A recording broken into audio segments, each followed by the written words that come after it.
Ana Louise had never, even in her darkest and most cynical moments, imagined that the man with whom she had envisioned building a lifetime of dreams would become the very force that would lay those dreams to waste. When she first met Isaac, he was the life of the party, a charismatic presence in the bustling, historic neighborhoods of Savannah, Georgia. He was charming, surrounded by a wide circle of friends, and constantly spoke of his grand ambitions, promising that he would work tirelessly to build a life of dignity, comfort, and security for them. They fell in love with a rapid, dizzying intensity, and it wasn't long before they decided to take the leap and move into a small, rented cottage, nestled on the quieter, oak-shaded outskirts of the city. The house was modest, with weathered wooden floorboards and windows that rattled whenever the coastal breeze swept in from the Atlantic. But for Ana Louise, it was an absolute paradise. She was a young woman of 24, deeply romantic and endlessly optimistic, believing with every fiber of her being that their love would be an impenetrable fortress against any hardship the world might throw their way. A few months after they settled into their humble home, their lives were blessed with the arrival of Sarah, a beautiful baby girl with wide, curious eyes that seemed to absorb every detail of the world around her, and a radiant smile capable of illuminating even the darkest, dampest corners of their drafty house. Wishing to dedicate herself entirely to nurturing her daughter during these crucial, formative years, Ana Louise made the difficult decision to leave her job as a receptionist at a local community center. She comforted herself with the belief that this would be nothing more than a temporary pause in her career, a brief interval that would last only until Sarah grew old enough to enroll in preschool. But as the months wore on, the idyllic life she had envisioned began to splinter and decay from the inside out.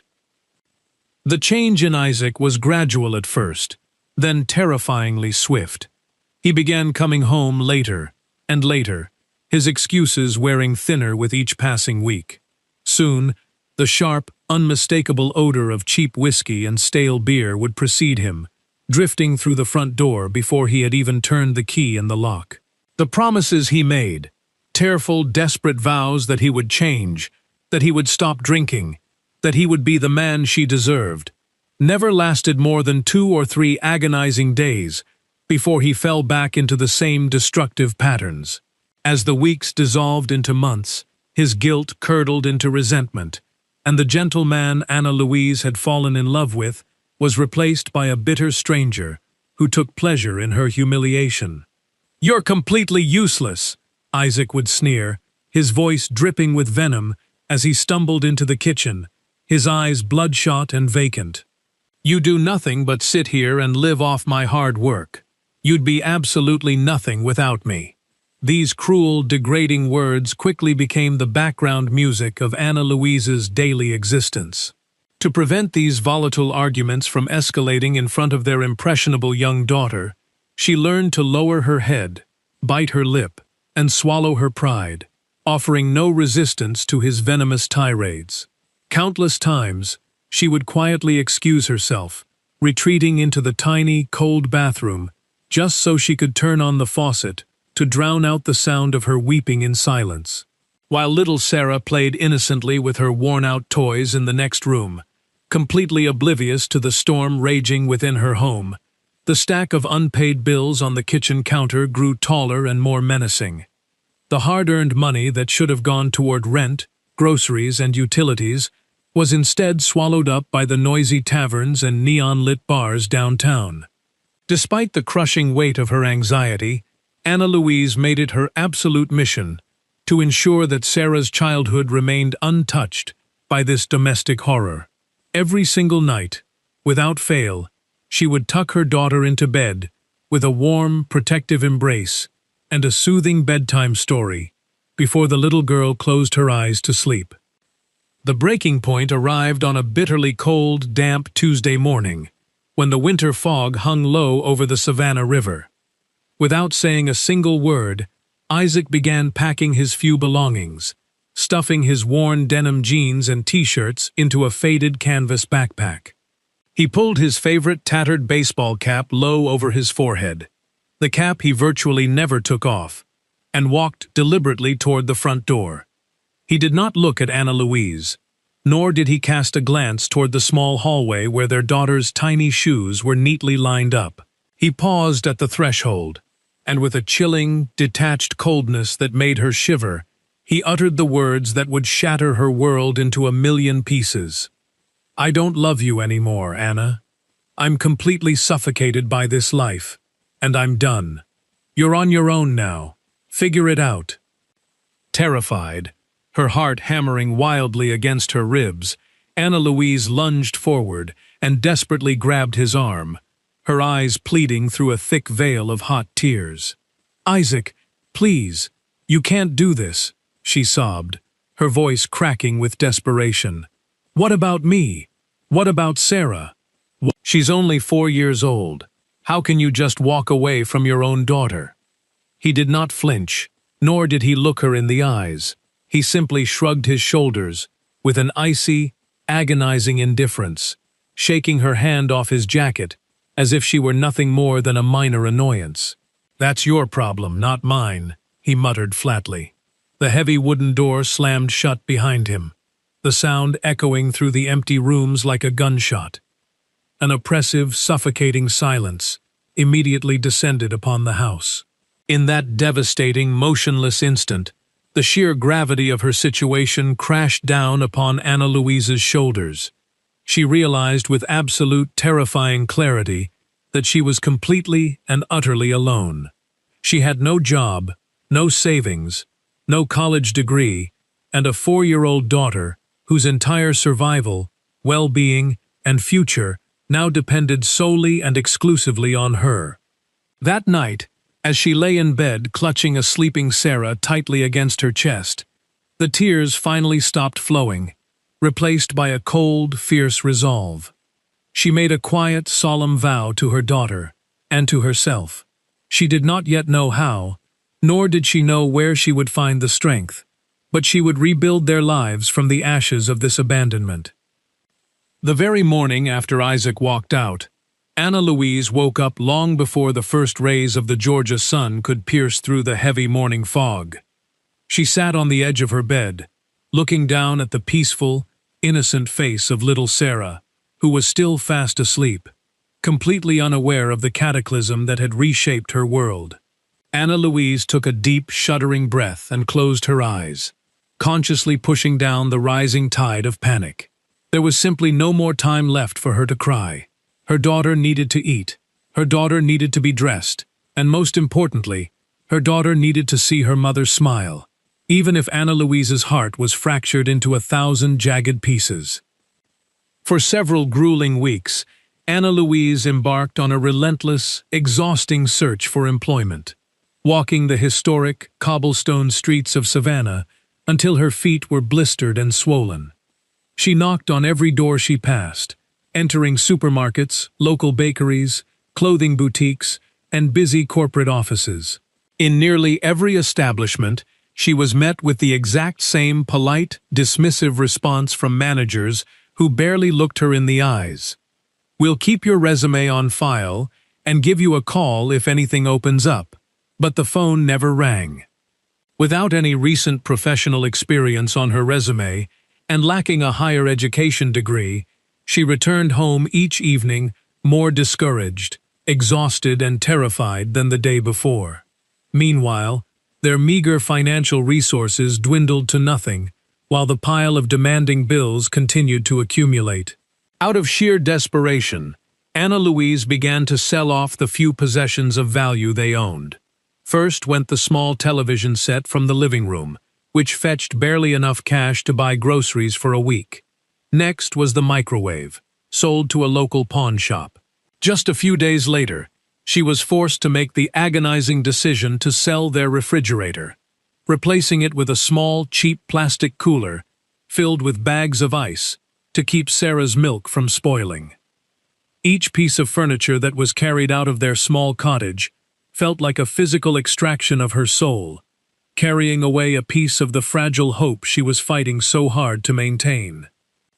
The neighbors in their quiet residential block began to notice the subtle, worrying signs of distress coming from the little house.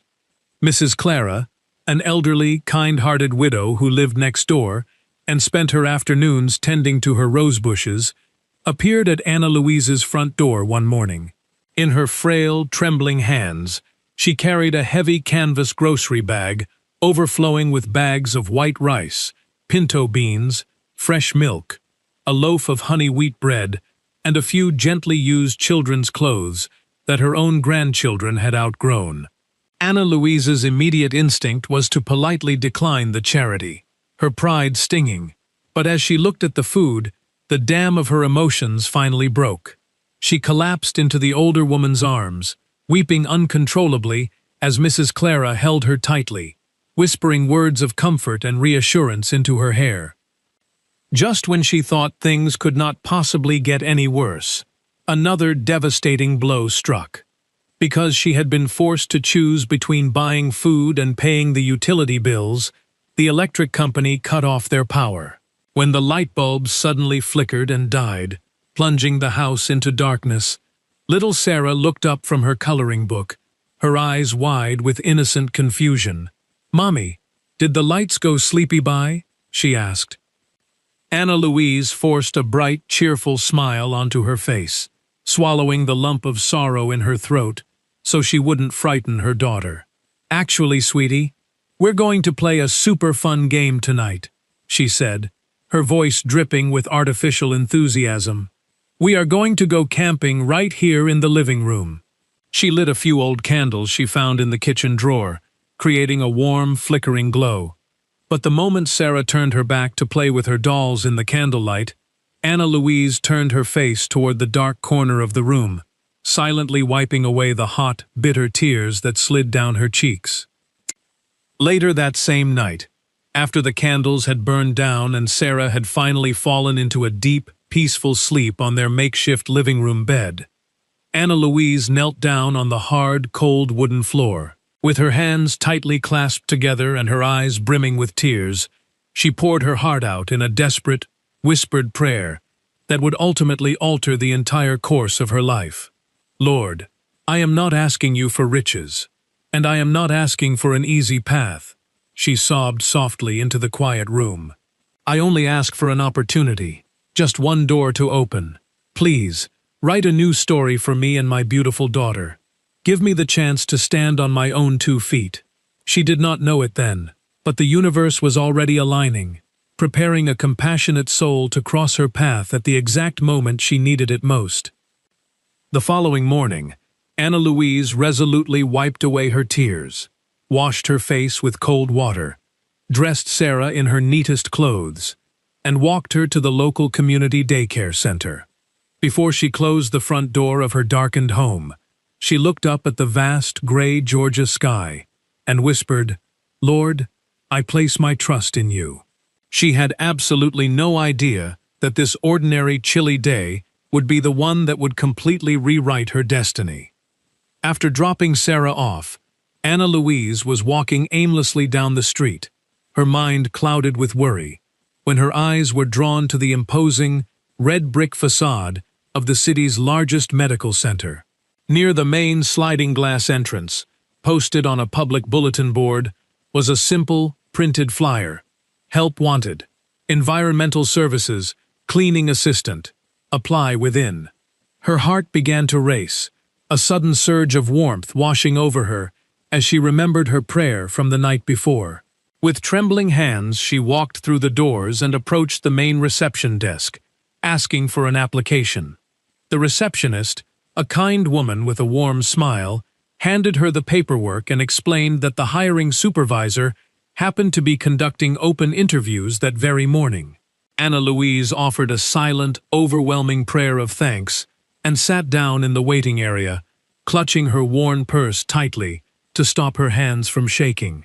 Every single minute that ticked by on the large wall clock felt like an absolute eternity. A short while later, her name was called, and she was led into a quiet office to meet with the environmental services supervisor, a maternal woman named Martha. The interview was straightforward, But instead of trying to present a polished, flawless front, Anna Louise chose to speak with raw, unfiltered honesty. She did not hide the fact that she was a single mother, going through an incredibly difficult time, and that she desperately needed this job to provide a basic roof over her daughter's head. When she finished speaking, Martha looked at her for a long moment, her eyes softening with deep empathy. She smiled warmly and extended her hand. "You start this coming Monday at 6 o'clock in the morning." Anna Louise could not contain the tears of pure relief that spilled over her eyelashes. She thanked Martha profusely, her voice shaking with emotion. For the first time in many agonizing months, she felt a glimmer of genuine hope, a profound sense that a door was finally being opened for her. On Monday morning, long before the sun had even begun to hint at rising over the Savannah coastline, Anna Louise proudly pulled on the light blue scrub uniform of a hospital cleaning assistant. She gently woke Sarah, dressed her, walked her to the early morning daycare program, kissed her tenderly on the forehead, and set off toward the hospital, fueled by a fierce, unshakable determination to build a better life for her child. As she pushed her heavy cleaning cart down the long, sterile corridors of the hospital for the very first time, smelling the sharp scent of antiseptic, she repeated a silent mantra to herself. "This is just the beginning. I can do this." She was completely unaware, however, that someone was already observing her. On the far side of the busy corridor, Dr. William was just wrapping up a consultation with one of his patients. He was one of the most respected pediatric cardiologists at the medical center, a tall, elegant man in his late 30s, with a neatly trimmed beard, dark, intelligent eyes, and short-cropped black hair.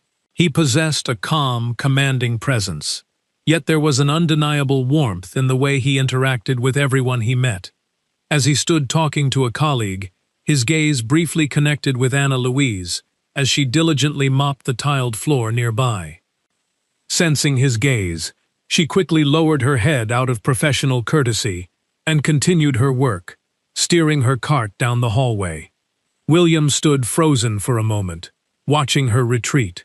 There was something about her, a quiet dignity, a grace in her movements, and an underlying sorrow in her eyes, that even her polite, professional smile could not entirely mask. It was a fleeting, seemingly insignificant moment, but it marked the very first encounter between two lives that were destined to become inextricably intertwined. As the days turned into weeks, Anna Louise quickly won the hearts of patients and staff alike, with her impeccable work ethic, her gentle manners, and her quiet dedication. She was always the first to arrive for her shift, meticulously preparing her equipment before the clock even struck 6. She performed her demanding duties in quiet efficiency, but what truly set her apart was the genuine compassion she showed to everyone she encountered. Even when she believed no one was watching, she would pause her work to offer a reassuring word to an anxious patient, or help an elderly visitor navigate the confusing, maze-like hallways of the massive hospital. Without her realizing it, these small, beautiful acts of kindness continued to capture the attention of Dr. William. He began to notice the subtle, extraordinary details of her daily presence. He saw her quietly fetch a warm cup of water for a coughing patient waiting in the emergency room. He saw her make a silly, playful face to bring a sudden burst of laughter to a frightened child confined to a wheelchair, and he saw her offer a gentle, comforting smile to a family member weeping silently in the waiting room. Anna Louise was doing far more than simply sanitizing floors and emptying waste bins. She was actively spreading warmth, light, and hope everywhere her feet took her. One afternoon, while sitting in the bustling doctor's lounge, William finally decided to ask about her. "Does anyone know the name of the new cleaning assistant who works the morning shift on the pediatric ward?" he inquired casually. A nearby nurse smiled warmly. "Oh, you mean Anna Louise. She's been here for about a month now. She is absolutely wonderful, always so sweet and incredibly hard-working." Another nurse chimed in, lowering her voice slightly. "Yes, she's a lovely girl. I heard from one of the admissions clerks that she went through a terrible divorce recently, but apparently, she's still holding on to hope that her ex-husband will come back to his senses and return to her." William fell into a quiet, thoughtful silence upon hearing this. If that information was indeed true, he resolved that he would never do anything to disrupt her life, or cause her any further emotional confusion. He respected her journey far too much to intrude upon her healing process. Yet, despite his conscious efforts to keep his thoughts occupied with his demanding medical practice, he found himself constantly looking out for her. He would run into her in the hallways, sometimes offering a warm, polite morning greeting, and other times asking if she needed a hand pushing her heavy, overloaded supply cart. Anna Louise always responded to his kindness with a shy, appreciative smile, but she carefully kept her distance, avoiding any conversation that went beyond brief professional pleasantries. After the devastating betrayal she had suffered at the hands of Isaac, her heart had constructed massive, fortified walls, and she was terrified of letting anyone close enough to hurt her again. One rainy Tuesday afternoon, William was walking past the main lobby reception desk when he noticed a small, glossy piece of paper lying face down on the polished linoleum floor. He bent down and picked it up, turning it over to find a slightly crumpled photograph of Anna Louise, her face radiant with a genuine, unburdened smile, holding a little girl with bright, twinkling eyes who was laughing hysterically. Just as he was examining the photo, he saw Anna Louise rushing back toward the lobby, her eyes wide with panic, as she frantically searched the ground. He stepped forward, holding out the photograph with a reassuring smile. "Looking for this?" he asked gently. She gasped, clutching her chest, as she took the picture from his hand. "Oh, thank goodness. Yes, thank you so much, doctor. I must have dropped it when I was pulling my keys out." "She's absolutely beautiful," William said, gesturing toward the child in the photo. "Is she your daughter?" Anna Louise's entire face lit up, her eyes shining with a profound, unconditional love that touched William to his very core. "Yes, this is my Sarah. She's 4 years old, and she is the absolute center of my universe. She is the reason I breathe, the reason I keep going every single day." William smiled, a warm, fluttering sensation blooming in his chest. In that very instant, without even fully realizing it, he found himself falling deeply, irrevocably in love with her. It wasn't just her delicate, natural beauty that captivated him, it was her fierce, maternal strength, her profound humility, and her extraordinary ability to carry such a heavy, invisible burden while still radiating so much light to the world around her. That night, as he drove back to his quiet home in the historic district of the city, William could not banish the image of Anna Louise from his mind. The heart of one of the most prominent, respected medical professionals in Savannah now belonged entirely to the gentle, soft-spoken woman who spent her days keeping the hospital corridors clean. By the following week, William realized that he could no longer suppress or conceal the depth of his feelings. He found himself inventing harmless, creative pretexts just to walk down the specific corridors where Anna Louise was assigned to work, finding immense comfort and joy in simply catching a brief glimpse of her smile. Yet Anna Louise continued to maintain a careful, professional distance. The ghost of her past still haunted her, and she was terrified of trusting another man, especially one who occupied such a vastly different social and professional sphere than her own.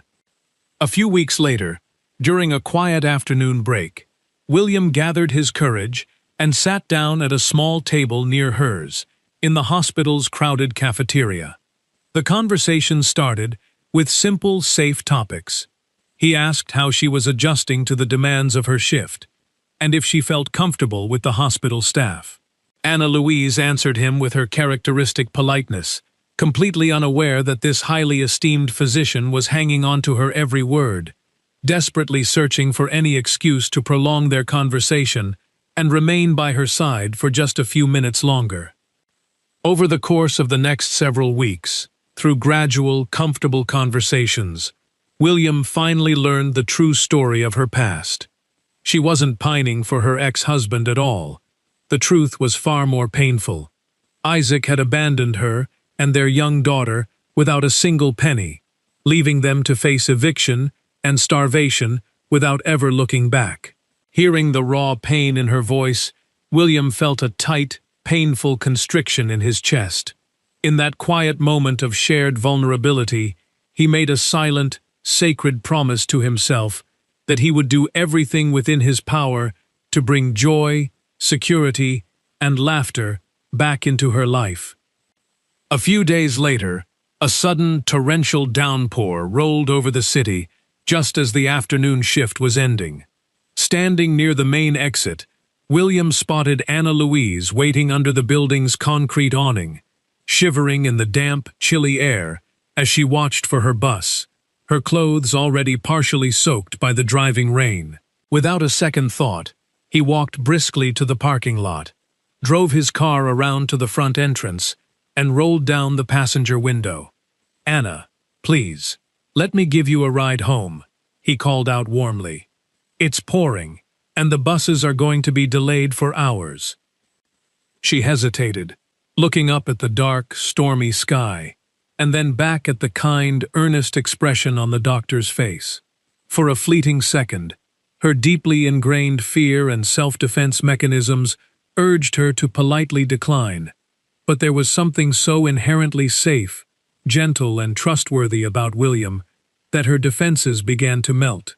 She opened the door and climbed into the dry, warm passenger seat. During the drive through the rain-slicked streets of Savannah, the initial awkwardness quickly gave way to a comfortable, flowing conversation. For the first time, Anna Louise spoke openly about Sarah, her voice filling the quiet car with warmth as she described her daughter's funny antics, her love for drawing, and how her laughter was the only medicine that could heal her mother's weary soul. William listened to every single word with rapt, undivided attention, his heart swelling with admiration. When they finally pulled up in front of her modest, weathered cottage, Anna Louise turned to him, her eyes filled with genuine gratitude. "Thank you, Dr. William. This was incredibly kind of you." Before she could open the car door, William looked at her, his eyes steady and filled with a profound sincerity. "Anna, you are an incredibly strong woman," he said softly. "But you don't have to carry the weight of the entire world on your shoulders all by yourself." Those beautiful, comforting words echoed in her mind like a sweet melody, keeping her warm throughout the cold, rainy night. A few days later, William arrived at her house on his day off, holding a small box of gourmet chocolates for Sarah and a delicate, hand-tied bouquet of wildflowers for Anna Louise. As she stood in her living room, watching this successful, highly educated doctor sit unpretentiously on her worn rug, playing a silly matching game with Sarah, and laughing heartily at her childish jokes, Anna Louise felt a profound shift within her soul. She saw in William everything that Isaac had lacked: respect, tenderness, consistent presence, and an innate kindness. For the very first time since she had been abandoned, her guarded heart began to whisper that perhaps, just perhaps, she was being allowed to believe in the promise of a beautiful new beginning. Following that wonderful afternoon spent with Sarah, William knew beyond a shadow of a doubt that he could no longer contain the love that had taken root in his heart. For the first time in many years, his life felt infused with a vibrant, beautiful purpose. On a crisp autumn afternoon, as their shifts ended, he asked Anna Louise to join him for a brief walk through the hospital's quiet, manicured therapeutic gardens. The air was filled with the sweet, earthy scent of fallen leaves, and the golden afternoon light filtered through the branches of the ancient oak trees. William took a deep breath, turning to face her, as they stopped near a quiet stone bench. "Anna, from the very first moment I saw you working in the corridor, I knew there was something extraordinary about you," he began, his voice rich with emotion. "It wasn't just your beauty that captured my heart, though you are stunning. It was your incredible resilience, your quiet courage, and the beautiful, selfless love you pour into Sarah every single day." Anna Louise immediately cast her eyes downward, her fingers nervously tracing the fabric of her coat. Her heart desperately wanted to leap forward and embrace his words, but her mind was instantly flooded with the painful, lingering echoes of Isaac's cruel insults. With a trembling voice and tears welling in her eyes, she looked up at him. "Dr. William, please, you must understand. I am just a simple cleaning assistant. I have a young daughter, I have no money, and I was abandoned by the man who was supposed to love me. I don't want to bring my complicated, messy life into yours and drag you down." William stepped closer, his movements slow and deliberate, and gently reached out to clasp her cold, trembling hands in his own. "Anna, look at me," he urged softly. "You could never drag my life down. You bring light, warmth, and joy to every single person who has the absolute privilege of knowing you. And Sarah is not a burden. She is a beautiful blessing. If you will allow me, if you can find it in your heart to trust me, I want nothing more than to cherish, protect, and care for both of you for the rest of my life." The hot tears spilled over her cheeks, but this time they were tears of profound healing. For the very first time in her life, someone was looking at her and making her feel that she was entirely, beautifully sufficient, just as she was. A few weeks later, they officially began dating. William made it a daily point to wait for her after her shifts, so they could walk out together. He planned wonderful weekend outings, taking Anna Louise and Sarah to the local parks, the beach, and children's museums. Very quickly, without them even consciously realizing it, the three of them began to form the warm, close-knit bond of a real family. Anna Louise found herself laughing freely, her face glowing with a vibrant, radiant happiness she hadn't experienced in years.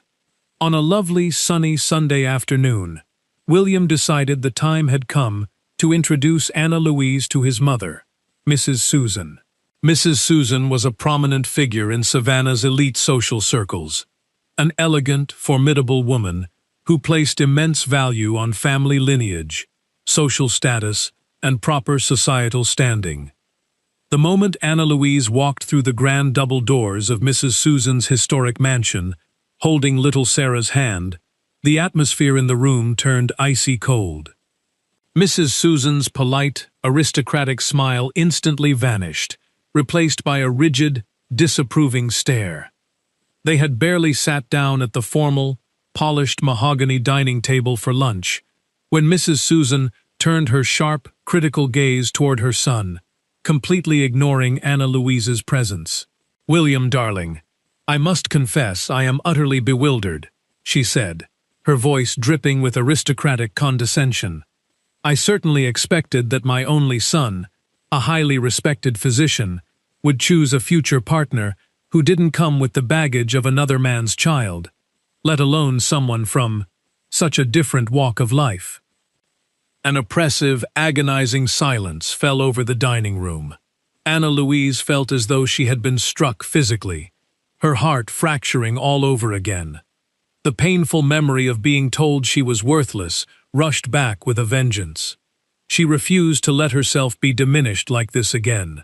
She stood up from the table, her posture straight and her chin held high, despite the tears that were stinging her eyes. She looked directly at Mrs. Susan, her voice quiet, but remarkably steady. "I made a solemn promise to myself that I would never allow anyone to humiliate me or my daughter ever again." She gently took Sarah's hand, turned on her heel, and walked out of the grand house. William immediately stood up, calling her name as he ran after her. But by the time he reached the street, Anna Louise had already hailed a passing taxi, disappearing into the city traffic. Standing on the pavement, William felt a wave of hot anger wash over him. He realized with absolute clarity that if he wanted to protect the woman he loved, he would have to stand up to his own mother. Following that disastrous luncheon, a deeply wounded Anna Louise made the painful decision to distance herself from William. She loved him too much to stand between him and his family, and she could not bear the thought of him being forced to choose between his mother and the woman he loved. She asked him, through a tearful phone call, not to contact her for a while so they could both think. But William flatly refused to give up on the family they were building. He visited her house repeatedly, brought toys for Sarah, left beautiful bouquets on her porch, and wrote her heartfelt letters, constantly reiterating his devotion. "I chose you, Anna, and I will never let anyone's prejudice or snobbery tear us apart." At the same time, William confronted his mother.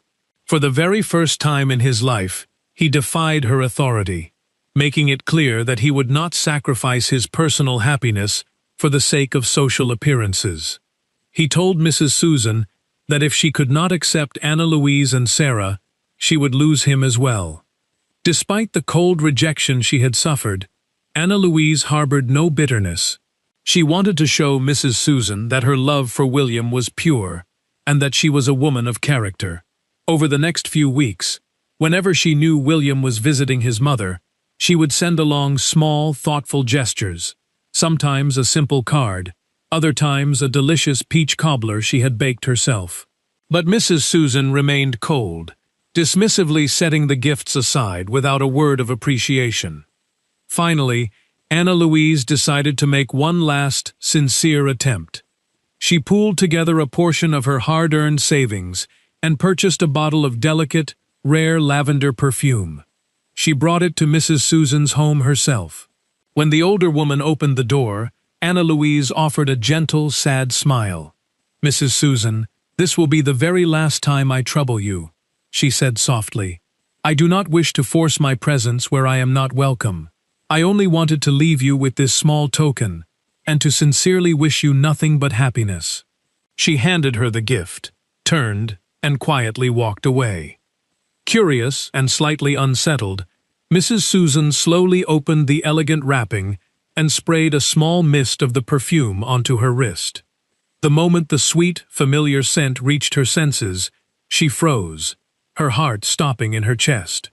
It was the exact, unmistakable fragrance of white lavender that her late daughter, Helen, had worn every single day before she tragically passed away in an accident years ago. Memories of her lost daughter flooded her mind, along with the gentle words Helen had once spoken to her. "Mommy, never judge a book by its cover.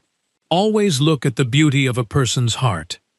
Mrs. Susan collapsed onto her sofa, weeping tears of deep, profound regret. The very next morning, she drove her elegant car to Anna Louise's humble cottage. When the door opened, Anna Louise was stunned to see the proud matriarch standing on her porch, her eyes red and swollen. Before Anna Louise could say a word, Mrs. Susan reached out and pulled her into a tight, desperate embrace, her voice sobbing against her shoulder. "Please, forgive me, my dear. I was so blinded by pride and status that I couldn't see the beautiful, noble soul standing right in front of me. You have a heart of gold, and you belong in our family." A few months later, on a gorgeous, sun-drenched spring morning, William and Anna Louise were married in a small, intimate ceremony held in the hospital's beautiful therapeutic gardens, surrounded by the true friends, colleagues, and neighbors who had supported them through their darkest days. As the music began to play, Mrs. Susan walked down the aisle, proudly holding little Sarah's hand, and before the gathered guests, she warmly introduced the little girl as her beloved granddaughter. Looking at his beautiful bride walking toward him, William smiled through tears of pure joy. Anna Louise felt a deep, overwhelming sense of gratitude wash over her, realizing that the desperate prayer she had whispered in the dark on her knees had been answered in the most beautiful way possible. For those who have lived long lives, navigating the unpredictable storms of youth, disappointment, and loss, this story serves as a gentle, profound reminder of the resilient nature of the human spirit. In our younger years, we often believe that our lives must follow a straight, flawless trajectory. And when a relationship crumbles, a dream shatters, or a door is cruelly slammed in our faces, we are quick to believe that our personal narrative has reached its final, tragic chapter. But life, in its infinite wisdom and complexity, does not operate on our fragile timelines. True strength is not found in never falling, but in the quiet, courageous resolve to wake up before the sun, wipe away our tears, and take one small, determined step forward, even when the path ahead is shrouded in complete darkness. Often, the most agonizing endings of our lives are not endings at all, but the painful, necessary clearing of ground for the construction of something far more beautiful, resilient, and enduring than we could have ever built on our own. True love, dignity, and family are not defined by social standing, wealth, or the superficial approval of others. They are forged in the quiet fire of mutual respect, shared struggles, and the unwavering courage to stand by those we cherish when the storm is at its fiercest. To those who find themselves in the midst of their own cold, dark winter, clutching their broken dreams in the silence of an empty room, take heart. Do not lose faith in the morning, for the most exquisite, breathtaking chapters of your life's journey are often waiting to be written immediately after your greatest sorrows.